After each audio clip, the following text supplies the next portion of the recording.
Olá, queridos alunos, bem-vindos à nossa correção da prova de técnico judiciário. Tá aqui, ó, técnico judiciário do TRT4, prova da FCC, que foi aplicada agora no dia 10 de julho, né, que para mim é anteontem. Para você que está assistindo esse vídeo, talvez seja muito tempo depois, mas para mim foi anteontem essa prova. A banca recém publicou aí o caderno de provas e o gabarito preliminar, e é com base nele que eu vou fazer essas correções, né? Inclusive, como os alunos pediram, né? Ravazolo, tem alguma sugestão aí, alguma possibilidade de recurso?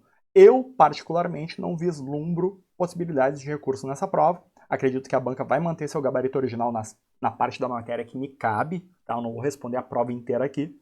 Eu vou responder a parte ali de legislação sobre LGPD e também a parte de administração pública e gestão pública, que é o que me cabe, o que eu dei de matéria nos cursos, né, para onde eu dei aula.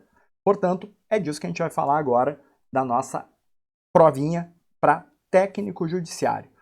Se você não viu, né, tem também a prova de analista, já fiz a correção, tá no canal também aí no YouTube, a provinha de analista, pode ver depois. Então, bem legal aí. Vamos embora. Vamos lá, vamos adiante.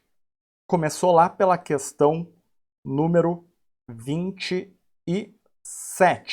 A primeira questão da parte que me cabe na matéria era a questão 27, versava justamente sobre LGPD, a Lei Geral de Proteção de Dados Pessoais. Deixa eu ficar pequenininho aqui no canto para ficar melhor de vocês enxergarem. Então tá aqui, ó. O caderno de prova tu consegue baixar, né, no site da FCC, ou já estão distribuindo por aí pela internet, tu já acha ele disponível. Mas vamos embora. A questão 27 falava sobre a LGPD, e ela perguntava assim, ó: a suspensão temporária de qualquer operação de tratamento mediante guarda do dado pessoal ou do banco de dados é denominada, isso é denominado bloqueio de dados. De onde é que está isso? Artigo 5º da nossa LGPD, que eu tinha avisado que o artigo 5º ia cair. Por quê? Porque eu só adivinho? Não, porque é uma tendência da banca. A LGPD é uma lei nova, é uma lei de 2018. A FCC quase não tem questões sobre ela. E aí, quando cai, faz total sentido que ela cobre os artigos iniciais da lei, com foco no artigo 5º, que é um grande glossário. Tem 19 conceitos diferentes ali, é muito fácil fazer questões sobre isso. Então, vocês podem ter certeza que na base de dados da FCC tem outras 18 questões. Em vez de cobrar bloqueio, elas vão cobrar os outros 18 conceitos lá do artigo 5º. Inclusive, na prova de analista caiu um outro desses conceitos. Tá? Na prova de analista caiu o conceito de dado pessoal sensível. Para ver, a banca, mantendo aí a lógica, cobrou o artigo 5º, então tudo certo, o gabarito é bloqueio, simplesmente copiado e colado do artigo 5º. Aí teve mais uma sobre a LGPD, a banca adorou cobrar a LGPD também, caíram duas questões na prova de analista e na de técnico, olha que legal. Então, o que ele perguntou aqui? Os conceitos, tá, sobre direitos do titular.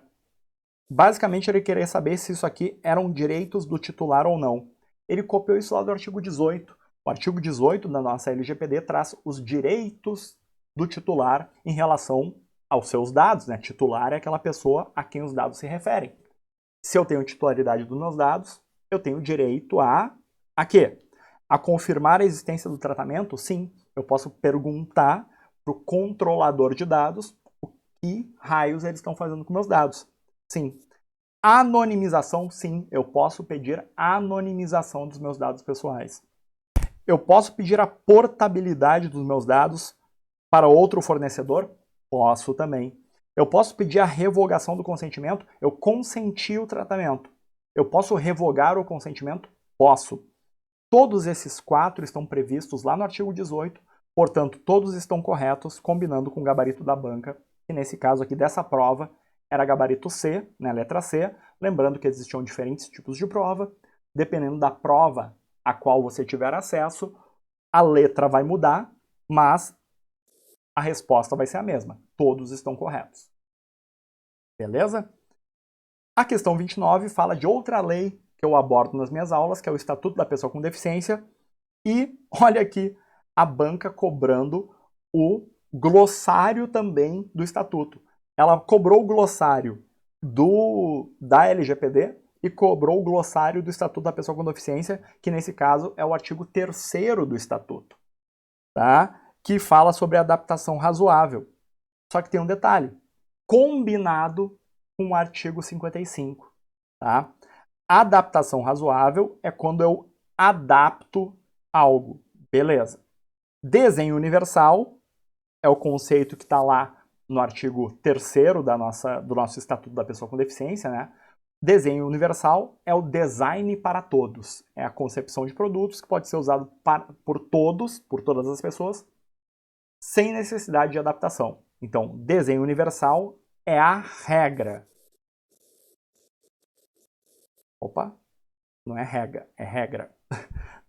Desenho universal é a regra. Mas quando não for possível o desenho universal, aí eu uso a chamada adaptação razoável. Isso está onde? Artigo 55 do nosso Estatuto da Pessoa com Deficiência. A regra é o desenho universal. Quando não for possível o desenho universal, aí eu faço uma adaptação razoável. Que, vamos lá, segundo o nosso artigo 3º, a adaptação razoável é adaptar aquela coisa que está sendo ajustada de modo que não haja ônus excessivo. Ônus excessivo. Por quê? Por isso que é razoável. É uma adaptação que ela é razoável porque ela não acarreta um ônus excessivo. Exemplo clássico, né? Um prédio que tem uma escada. Não é desenho universal. Eu vou derrubar o prédio e construir um novo? Não. Seria um ônus excessivo, desproporcional. Logo, o que eu faço? Em vez de fazer desenho universal, eu faço uma adaptação razoável, que é colocar uma rampa, um elevador. Então, a regra é desenho universal. Quando não for possível, adaptação razoável. Então, ele junta conceitos do artigo 3º, que é o glossário, com o artigo 55, que fala isso. Matou a charada? Vamos adiante, entrando na parte de administração pública da nossa prova. E aí, ele já começa com planejamento estratégico, cobrando aqui um conceito muito básico, que é o conceito de análise SWOT. A análise SWOT, ela olha para dentro e para fora. Dentro da organização, forças e fraquezas. Fora da organização, ameaças e oportunidades. Vamos ver o que ele diz aqui? Ó, se concentra nos problemas que a organização experimenta diariamente? Não. Isso aqui é a rotina. Isso aqui é operacional. Esse aqui seria o planejamento operacional do dia a dia. Busca a superação de objetivos imediatos. Operacional, curto prazo. É caracterizado por um regime em que as metas... Não, como é que eu não vou fixar meta? Claro que eu tenho que fixar meta. Parte de uma identificação sistemática dos pontos fortes e fracos, beleza. Análise SWOT, certo. E letra E, procura identificar internamente ameaças e oportunidades. As ameaças e oportunidades são externas. Então, nosso gabarito D de dado, sem possibilidade de recurso. Questão 32 é uma questão do PDCA, que, olha, questão básica. Ele pergunta quem é o pai do PDCA e qual é o que significa PDCA. O pai do PDCA são dois, né, o Shilhart e o Deming, tá? Mas aqui ele citou o Deming. E o que significa PDCA? Plan, Do, Check, Act. Então, letra A, nesse caso, no nosso gabarito, né? Deming, Plan, Do, Check, Act. E aí ele misturou outros, né? O Maslow é o cara da teoria de motivação, da hierarquia das necessidades. Não tem nada a ver com o PDCA. Deming seria certo, mas planejar, direcionar, não. Controlar até ok, antecipar, não. Maslow, de novo errado, e Fayol, teoria clássica de administração, né? Então não tem nada a ver. A resposta Deming com Plan, Do, Check, Act é o ciclo PDCA ou roda de Deming. Bom, a questão 33 é muito engraçada, porque assim, não é minha matéria, só que isso aqui é obrigação de qualquer concurseiro responder, né? Os princípios básicos da administração pública. limpe, né? Quando eu estudava para concurso, isso aqui eu decorei uma vez e nunca mais esqueci, é básico. A questão 33 eu costumo brincar, né? Não é a da minha matéria, mas eu costumo brincar. Tinha que ter questões na prova que se a pessoa errasse, ela tinha que ser eliminada sumariamente. E esse caso é a 33, que pela madrugada. Os princípios básicos, mais básicos que existem em qualquer resumo de administração pública tem lá. Legalidade, impessoalidade, moralidade, publicidade e eficiência. Então, aqui até eu sei que a letra E, apesar de não ser minha matéria. Mas vamos embora. Questão 34. Divisão do trabalho. Básico também. Divisão do trabalho, ela se dá de maneira vertical e horizontal. Então a gente tem que fazer aquele desenho na nossa prova, né, da estrutura. Então eu tenho um organograma. E o que ele mostra? Verticalmente, aqui ó, verticalmente, na vertical, ele mostra os níveis hierárquicos, a hierarquia. E horizontalmente, aqui ó, horizontalmente ele mostra os departamentos, a departamentalização. Então, horizontalmente, departamentalização, verticalmente, hierarquia. Era essa a resposta, a letra B de bola. Bem tranquilo. Tá? A gente falou bastante sobre isso em aula. Né? O PDCA também, todas as questões a gente falou bastante isso em aula. Foi legal, a banca cobrou conceitos bem básicos, né? Então tá aqui nosso gabarito. Aí entramos em gestão pública e a banca, não sei por que, cobrou de novo o PDCA. Só que aqui, em vez de cobrar o que era o PDCA e quem era o pai da coisa, ela cobrou para que serve. O PDCA é o ciclo de melhoria contínua. Ele é aplicado para a melhoria contínua de qualquer processo de trabalho. Então, a lógica do PDCA é aplicada aos processos de trabalho para gerar uma melhoria, uma evolução constante, contínua, incremental. E aí está justamente no gabarito. É uma técnica usada para o controle de processos de trabalho, buscando a melhoria contínua com planejar, executar, controlar e corrigir, Plan, Do, Check, Act, buscando evitar erros lógicos, ou seja, tu usa a lógica para melhorar um processo. Está aqui nosso gabarito B de bola. E é muito interessante que essa questão já caiu antes, com conceitos muito parecidos, inclusive as alternativas erradas muito parecidas. Já caiu antes em prova. O PDCA é uma ferramenta de gestão de projetos. A gente fez isso em aula, né? Várias questões. Quem foi meu aluno sabe muito bem disso. E eu mostrei para vocês que até as alternativas erradas se repetem. Vai cair que PDCA é gerenciamento de projetos. Pode marcar que está errado. Etapas do planejamento estratégico. Também não. É o caminho percorrido para a gestão de pessoal. Não. É o sistema automatizado de controle de projetos. Não. PDCA é uma técnica usada para melhorar processos. Então, B de bola ou gabarito, não cabe recurso. Questão número 38, uma questão de administração de recursos materiais, e ele cobrou aqui um indicador. Nessa questão, nós temos assim, ó, vamos fazer a primeira análise. Nível de serviço é um indicador? Sim. Curva ABC não é um indicador. Curva ABC não é indicador, então já está errado. Diagrama de Pareto é a base para a curva ABC. Também não é um indicador. Giro de estoque é um indicador. Turnover é um indicador, só que turnover é um indicador de gestão de pessoas. Na administração de materiais, não é usado o indicador chamado turnover. Tá? O turnover é a gestão de pessoas, então a gente excluía aqui esse indicador. Portanto, só sobra dois possíveis e é eles que a gente tem que analisar. Nível de serviço e giro de estoques. O nível de serviço é justamente a qualidade do meu atendimento aos pedidos para o meu estoque, né? Então, o nível de serviço é quantas requisições eu consigo atender, né, de acordo com o total de requisições que foram feitas. É isso que ele diz aqui.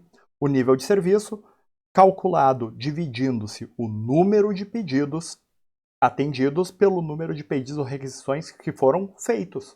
Então, se foi feito, por exemplo, foram feitas 100 requisições e eu atendi 90, o meu nível de serviço é 90%. Então, aqui o gabarito, letra A. E o giro? O giro também é um indicador, mas qual é o erro? O giro de estoques é quantas vezes o meu estoque gira, roda, num certo intervalo de tempo. Mas olha o que ele disse aqui. Calculado dividindo-se o número de itens em estoque pelos dias de permanência sem utilização ou requisição. Isso aqui, na verdade, é o número de itens pelos dias de permanência é quanto o meu estoque aguenta. Isso aqui é a minha taxa de cobertura, é meu índice de cobertura de estoque, que é conhecido como antigiro. O índice de cobertura de estoque. Quanto tempo o meu estoque atual cobre a demanda? Ah, meu estoque atual aguenta 5 dias.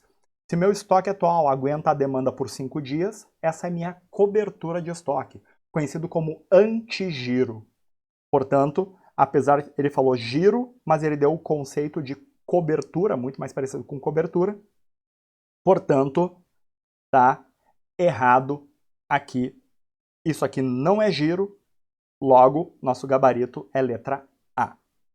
E a última questão que me cabia nessa prova, né, é a questão 40, justamente sobre a lei de acesso à informação. Só que tem um detalhe aqui nessa questão. A lei de acesso é uma lei de 2018? Não. Então tem um erro material aqui da banca. A banca cometeu um erro material aqui, tá? Que é uma lei que ela não é de 2018, ela é de 2011. A lei 12.527 de 2011, não 2018. Se a banca vai anular por causa disso, eu não sei, tá? Eu não sei o histórico da banca de anulação por errar a data da lei. Mas que isso é um erro material, é. Porque a lei ela não é de 2018, a lei 12.527 é de 2011. Por que eu sei isso? Porque foi meu tema de mestrado, tá? Eu li essa lei, é a lei que eu mais li na minha vida toda, justamente por causa do mestrado. Então aqui a gente passa batido, né? A gente sabe que é sobre lei de acesso à informação, só que ela não é de 2018. Então assim, ó, se você errou e quiser recorrer, recorre dizendo que não existe lei 12.527 de 2018. Simplesmente não existe, o que leva a uma impossibilidade de interpretação.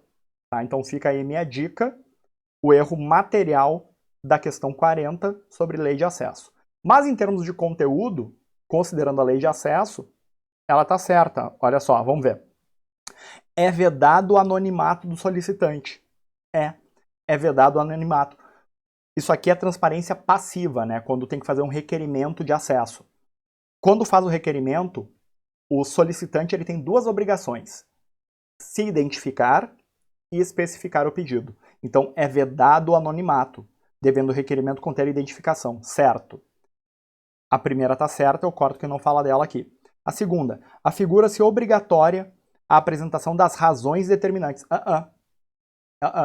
Não interessa as razões, não interessam os motivos. Então, errado. Aí, se a segunda está errada, eu corto quem fala dela. Terceira, cabe ao órgão detentor da informação avaliar a presença de razões de segurança nacional. Primeiro que não é segurança nacional, né? É imprescindível a segurança da sociedade ou do Estado, e não segurança nacional. E depois, é o órgão detentor da informação que avalia e impõe sigilo. Quem é que tem competência para impor sigilo? Artigo 27. Lembra? Os 3 graus de sigilo, quem tem competência, por exemplo, ultrasecreto é o presidente, vice, ministros, autoridades com mesma prerrogativa, comandantes das Forças Armadas, né, Marinha, Exército e Aeronáutica, e os chefes de missões diplomáticas e consulares permanentes no exterior. Então não é o próprio órgão, obrigatoriamente, que impõe o sigilo. Às vezes, quem tem competência é uma outra autoridade. Logo, está errada a terceira, portanto, nosso gabarito só pode ser a letra B de bola. O serviço de busca e fornecimento de informação é gratuito? É, podendo ser cobrado apenas o valor correspondente aos custos de reprodução de documento? Sim. A regra é, o acesso à informação é gratuito. Pode cobrar? Pode, mas é exceção. O que pode cobrar? O material e o serviço quando houver reprodução de documentos, a famosa impressão ou xerox, né? Então, tá aqui, 1 e 4 é nosso gabarito, só que a questão 40 tem um erro aí do número da lei. A lei não é 12.527 de 2018, não existe isso. A lei é 12.527 de 2011. Portanto, erro material. Quem errou a questão pode tentar recorrer, alegando que não existe, de novo, não existe lei 12.527 de 2018, portanto, é impossível fazer análise da questão com base numa lei que não existe. Então, essa é a única possibilidade de recurso que eu vislumbro por um erro bobo da banca, mas tá aí o gabarito considerando a lei de acesso à informação. Fechou? Então, com isso, encerramos. Espero que tenham gostado da correção. Essa era a parte que me cabia na prova. Se gostou do vídeo, deixa teu like. É sempre importante, deixa o like. É sempre legal para incentivar o canal, dar mais visibilidade para o canal. Eu vou começar a postar vídeos mais recorrentes aqui para justamente ajudar vocês com a administração, com gestão pública. Tem uma prova que você quer que eu corrija? Coloca aqui nos comentários do vídeo também, tá? Então deixa teu like, deixa teu comentário pro vídeo, aqui se você gostou ou não gostou, deixa aí teu comentário e também se tem alguma prova que você quer que eu corrija, deixa no comentário que eu vou sempre ficar olhando e pode ser a próxima prova que eu corrijo em vídeo aqui para ti. Grande abraço e nos vemos em breve.